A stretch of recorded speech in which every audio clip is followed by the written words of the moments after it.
खेसारी लाल यादव जी के गाना कोको कोला पर दुल्हा और दुल्हन बहुत ही बवाल रील बनाए। खेसारी लाल यादव जी के गाना कोको कोला पर दुल्हा और दुल्हन बहुत ही बवाल रील बने, जो कि आप लोग स्क्रीन पर देख सकते हैं। दुल्हा और दुल्हन के बवाल रील खेसारी लाल यादव जी के गाना पर।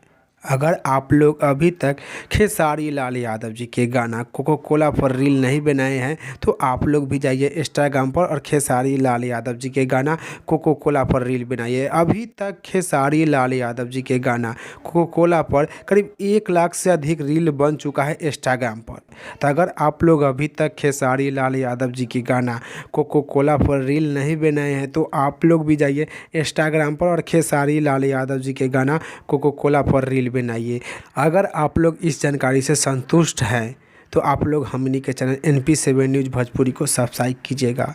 NP7 न्यूज़ भोजपुरी को ज़रूर सब्सक्राइब कीजिएगा, काहे कि मेरा 2 चैनल यूट्यूब पर से डिलीट हो गया है। तो आप लोग से रिक्वेस्ट बा कि आप लोग हमनी के चैनल NP7 न्यूज़ भोजपुरी को सब्सक्राइब कर लीजिए।